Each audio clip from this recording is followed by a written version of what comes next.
Усүми хагааныг ард түмэн дагахгүй байсан. За басмал аймаг боссон. За Усүми басмалтаа тулаад ялагдсан. Тэгээ зугтсан. Улс нь өөмөв. За дараад нь ямар үйл болсон юм бэ? Энэ маш чухал уус шүү.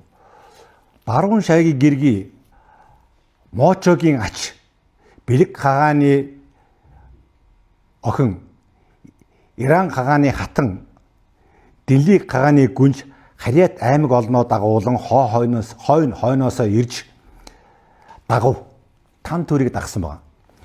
Тян Богийн анхдагч он буюу 742 дугаар оны 8 сард дагсан хуун нар нийслэл хотод ирэв.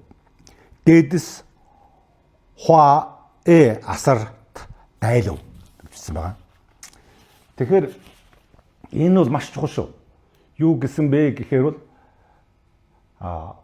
үлдэгдэл 431 дугаар онд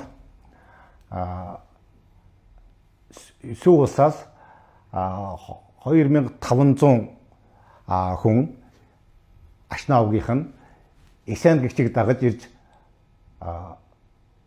Жужаан төрийн Рорен төрийн төмөрчин болж исэн бол харж байна уу 742 дугаар онд бол энэ ч бүгдээрээ тан төрийг ирж дагсан байна энэ. За өгшөөнийг баримт байгаа. Юу гэхээр могоо шинэ усны бичгтэр бол энэ үлдэгдэл төргүүдийг ууйгаар хураасан гэсэн баримт байгаа шүү энэ. Тэрийг бидээс дараа хүргэе. За дараагийн дахиад нэг чухал баримтыг хүргэе. Бид та бүхэд урд нь хүрж исэн Чуй хунгийн оноос хойш буюу 688 дугаар оноос хойш чүчээд байгаа тийм үү? 10 овогт аймгийг Мочо олон удаа халдан төргийснээр хүч дуусав. Хобилог дагсан нь 6-7 төм байв чинь 60-аас 70 төм байв. Тэгээ дотор газар тан улс руу нөв баруун дүргийн Ашнаа уг тасрав. Хараа. Энд энэ бол маш чухал баримтууд. Өөрөөр хэлэх юм бол энэ Казак, Киргиз, Узбек эднэр чинь бидний түрк гэж хэлэх ямар ч үндэс байхгүй байгаа байхгүй юу? Их сурвалжны гараад ирсэн тийм үү?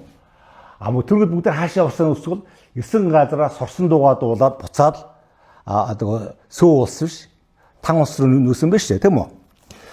За тэгээд сэргэлэн International Expedition-ээс бол та бүхэндээ ийм хуучин тан улсын бичиг энэ номоо дахин хүргэж өгч байна. Энд чинь энэ номонд ямар ач холбогдолтой бэ гэхээр бол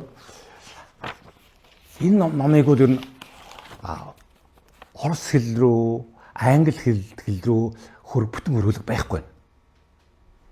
Энэ бол анхудаа бид нар хийсэн байна гэж тийм. За шин тан улсын бичгч байгаа.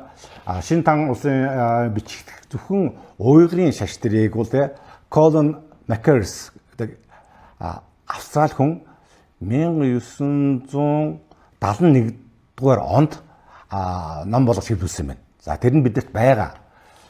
За өөр бол за орос хэл дээр гэх юм бол баруун төргийн талаар орчуулга байна гэсэн мэдээлэл байна.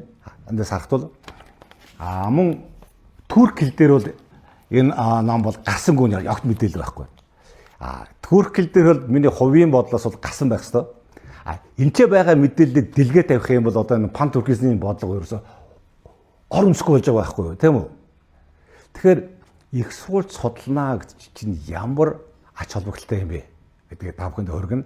Мөн манай шинжилгээ ухааны академийн за шинжилгээ ухааны академи дотроо бол шинжилгээ ухааны академи дотроо бол түүх угсаатан зүүн хүрээлэнгийн тэргүүлж явж байгаа захирал нь за эрдэм шинжилгээний ажилт нь энэ их сурвалжгүйгээс тийм энэ Оросын холбооны улс уучлаар энэ урдах зөвлөлт холбоод усаас бичиж өгсөн энэ түүх бичлэгийг бариад ерөнхий юм яриад байдаг юм байна. За энэ тухай бид дараа яг үзүүлнэ энэ чинь. Тэгээд мэдлэг бол энэ бол үнэхээр бол хүч тийм хүч.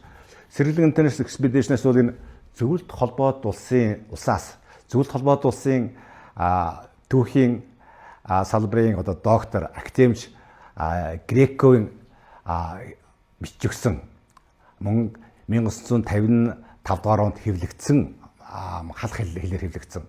За дараачих нь 66 онд Жуковын, за 86 онд Аклатонкийн бичигдсэн энэ түүхийн баримтад юу дутаад байсан бэ гэхээр бол хүн амын бүтэц дутж байсан.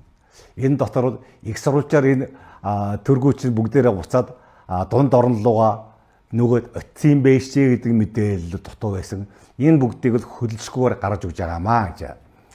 За ингээд дараагийн сэдв маань бол хамаг Монголын дээдэс Шивэгийн тухай бид та бүхэнд яг таг сайхан гэж тайлбарлаж өгнө. За дараа уулзлаа баяр та.